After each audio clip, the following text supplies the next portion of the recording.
Don't be seeing your friend's marriage as a perfect marriage. Don't be seeing your sister's marriage as a perfect marriage. Even the counselors that counsel, don't be seeing their marriage as a perfect one. There is no perfect marriage. We are all trying our best to make it to be okay. We can't make it perfect. We can't make it perfect. As long as we are not perfect, as long as there is no perfect being, then forget. There is no perfect marriage. You can only try your best to make things work out well in your marriage. There is no smooth journey. In every marriage, you must face one or two things in your own. Forget about what your friend is telling you, that my husband, we don't used to fight, we don't used to do this, we don't used to that. There is no way there must be misunderstanding.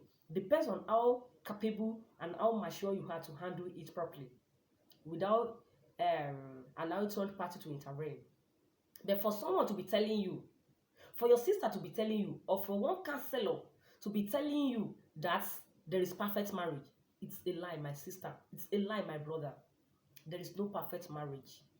All you need is to take your time and make some efforts over your home. Don't allow anybody to sugarmouth. You understand? Don't allow anybody to tell you my marriage is perfect, my marriage is smooth. Now lie. Now lie they tell you. Some people will even tell you all those things just because they want your marriage to be transformed in another way around. Maybe your marriage is even going well before, but they will come to you and sugar their mouths, telling you some things. And you know now, you will not even apply, we won't apply this thing properly. At the end of the day, everything will crash. You will not be saying it's your friend or it's your sister, it's your this thing. No, even the counselors that are talking, they can never tell you, they can never stand before you and tell you they have perfect marriage. There is no perfect marriage, my sister, my brother. Just do the needful. Do the needful. Know what you should do in your marriage.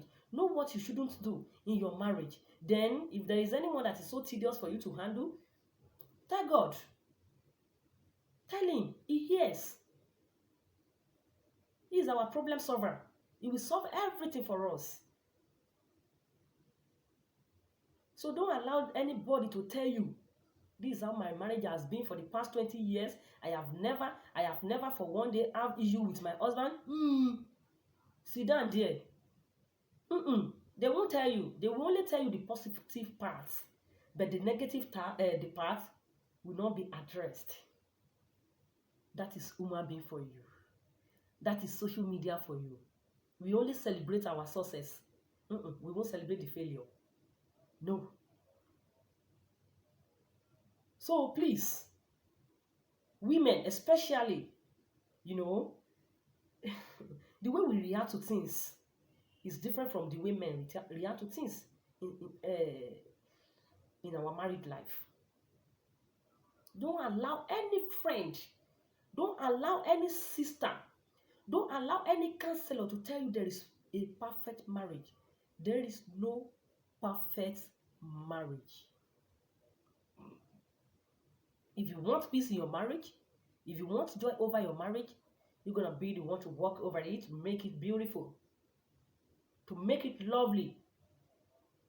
Nobody will work it for you, but you will be the one to do it yourself. Nobody will do it for you.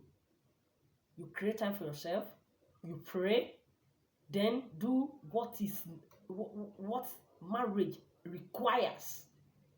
You can't tell me that a nagging wife will mold the best marriage. No, you have to be submissive. Bible has stated it already. Be humble, submissive, respectful, be patient, be tolerant, and some other things like that.